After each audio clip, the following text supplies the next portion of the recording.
Hi YouTube சொந்தங்கள் மற்றும் மைவித்ரி சொந்தங்கள் அனைவருக்கும் வணக்கம். இந்த வீடியோவில் என்ன சொல்ல போகிறோம் அப்படின்னு பார்த்தீங்கன்னா, என்ன மாதிரி படிச்சுட்டு கிராமத்தில் வாக்கப்பட்டு இது மாதிரி கிராமத்தில் வாக்கப்பட்டாவே தெரியும், ஆடு மாடு விவசாயம் அப்படின்னு சொல்லிட்டு எல்லாத்தையும் நம்ம செஞ்சு தான் ஆகணும். இந்த மாதிரி சூழ்நிலையில் நம்மளால் வெளியே எங்கேயும் போய் வேலைக்கு போக முடியாது. இதுதான் நம்மளோட சூழ்நிலை. இப்படி இருக்கிற சூழ்நிலையில் நம்மளுக்கு மைவித்ரி ஆட்ஸ் அப்படிங்கிறது ரொம்ப ஒரு என்ன சொல்கிறது, ஒரு யூஸ்ஃபுல்லான ஒரு கம்பெனி அது. நம்ம வீட்டில் இருந்துக்கிட்டே நம்ம இந்த வேலையும் பார்த்துக்கலாம், விவசாயமும் பார்த்துக்கலாம். விவசாயத்தை நம்ம கைவிட வேண்டிய அவசியமே இல்லை. பார்த்திங்கன்னா இதில் நம்மளுக்கு ரெகுலர் வருமானம் மாதிரி மந்த்லி வருமானம். ஏன்னா விவசாயம்னா இதில் மந்த்லி வருமானம் வராது. 6 மாதத்துக்கு ஒரு தடவை, அப்புறம் பார்த்திங்கன்னா ஒரு வருஷத்துக்கு ஒரு தடவை. ஆடு மாடுலேயும் அதே மாதிரியே தான் வருமானங்கள் நம்மளுக்கு ரெகுலர் வருமானம் அப்படின்னு சொல்லிட்டு வரவே வராது. இதில் வர வருமானம் பாதி அவங்களுக்கே சரியாக போயிடும். இப்போ விவசாயம்னு எடுத்துக்கிட்டோம்னா நம்ம பாதி போட்டதுக்கப்புறம் தான் அதில் மீதி பாதி எக்ஸ்ட்ரா கிடைக்கும். ஒரு வருஷம் கிடைக்கும், ஒரு வருஷம் கிடைக்காமலும் போகும். விவசாயிகளோட நிலமை கண்டிப்பாக அதுதான்.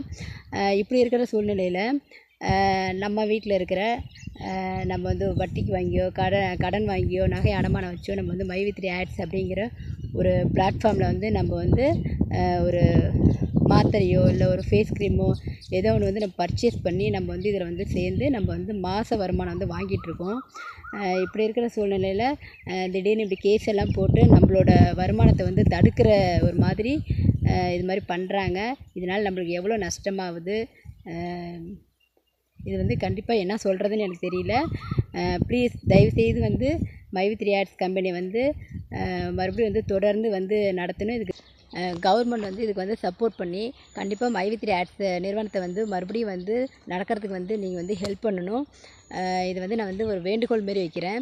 இது எங்களை மாதிரி படிச்சுட்டு வீட்டில் இருக்கிற மகளிருக்கும் சரி, கை குழந்தை வச்சுருக்கிற மகளிருக்கும் சரி, கண்டிப்பாக இது ரொம்ப உதவியான ஒரு கம்பெனி அப்படின்னு சொல்லலாம். இது மட்டும் சக்ஸஸாக ஆயிடுச்சின்னு பாருங்களேன், எல்லா மக்களும் இதில் நல்லாவே பயனடைவாங்க. இதனால் எல்லோரும் சோம்பேறி ஆகிடுவாங்க அப்படின்லாம் சொல்ல முடியாது. எல்லாருக்கும் ஒவ்வொரு கமிட்மெண்ட் இருக்கும். கண்டிப்பாக நாங்கள் விவசாயம் பார்க்குற மாரி அவங்களும் ஏதாவது ஒரு வேலையில் இருக்க தான் செய்வாங்க. இந்த காலகட்டத்தில் பணங்கிறது ரொம்ப முக்கியமாக ஒன்றா இருக்குது. அப்படி இருக்கிறப்ப கண்டிப்பாக இதில் ஒரு இன்கம் வந்துச்சுன்னா மறுபடியும் இன்னொரு இன்கம் எடுக்கிறதுக்காக அவங்க ரெகுலர் ஒர்க்கை செஞ்சுக்கிட்டு தான் இருப்பாங்க. யாரும் இதனால் சோம்பேறி ஆக மாட்டாங்க.